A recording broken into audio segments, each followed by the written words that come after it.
Hello viewers, আজকে আমি যেই মুভিটি নিয়ে আলোচনা করতে এসেছি সেই মুভিটির নাম হচ্ছে মায়ের আঁচল।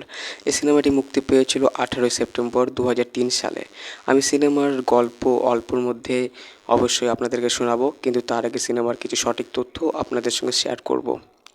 এই সিনেমাটা পরিচালনা করেছিলেন অনুপ সেনগুপ্ত, সঙ্গীত দিয়েছিলেন অশোক ভদ্র। এই সিনেমাটা ডিস্ট্রিবিউট করেছিল এসকে মুভিজ। সিনেমাটি মুক্তি পায় 18ই সেপ্টেম্বর 2003। এই মুভিটি প্রডিউস করেছিলেন অপূর্ব সাহা। এই মুভির গল্পে দেখা যায় ভোলা নামে একটি ছেলে, সে একটা ফ্যামিলিতে থাকে, যেই ফ্যামিলির তার মা বাবা আসল হয় না, কিন্তু ভোলা তাদের কাছেই থাকে, আর ভোলা কিন্তু তাদেরকেই নিজের বাবা মা বলে মনে করে। দিয়ে ভোলা বড় হয়ে যায়, দিয়ে ভোলা কিন্তু সত্যিকারে অনেকটা ভোলা টাইপেরই মতোই থাকে। তার একটা ভালোবাসার মানুষ থাকে, রচনা ব্যানার্জি, আর সেই ভোলার নাম হচ্ছে প্রসেনজিৎ চ্যাটার্জি। ভোলার আসল মা বাবা তারা কিন্তু ওদেরকে তাদের সন্তানকে দিয়েছিল, দিয়ে পরে তারা আবার তাদের ছেলেকে নিয়ে যাবে তাদের কাছে, এরকম একটা ব্যাপার থাকে।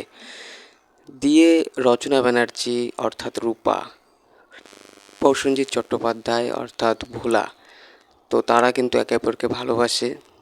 দিয়ে পরে যখন ভোলাকে নিয়ে যাবে ভোলার আসল বাড়িতে, তো ভোলা কিন্তু তখন যেতে চায় না, একটু ইমোশনাল, একটু দুঃখের ব্যাপার চলতে থাকে। দিয়ে যাই হোক, ভোলার সেই পালিত মা বাবা তারা কিন্তু কষ্টও পাচ্ছে তাকে ছেড়ে থাকার জন্য, আবার কিন্তু তারা তাদের ওই ছেলেকে কিন্তু যেতেও বলছে। তো ভোলা চলে আসে তার আসল বাড়িতে। সেই বাড়িতে এসে ভোলা কিন্তু একটু অন্যভাবে চলতে থাকে, তাদের সঙ্গে ঠিক সে মানিয়ে নিতে পারছে না, এরকম কিছু বোঝা যায়।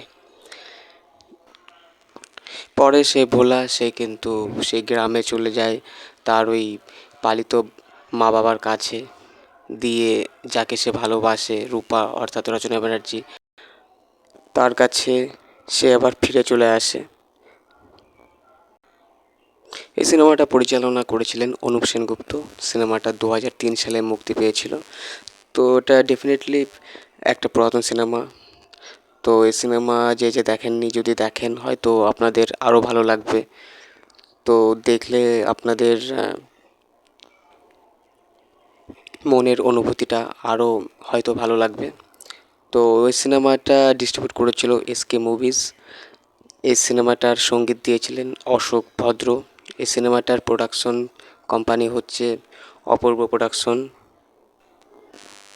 তো ভিউয়ার্স, আপনারা গল্পটা শুনে বুঝতে পেরেছেন যে এই সিনেমাটা কিন্তু ফ্যামিলি দুঃখের সিনেমা, তার মধ্যে কিছু ভালোবাসার দৃশ্য দেখানো হয়েছে। এই মুভিতে প্রত্যেকটা ক্যারেক্টারের অভিনয় বেশ ভালোই লেগেছে। এই সিনেমাতে কিছু অ্যাকশন দৃশ্যও দেখানো হয়েছে,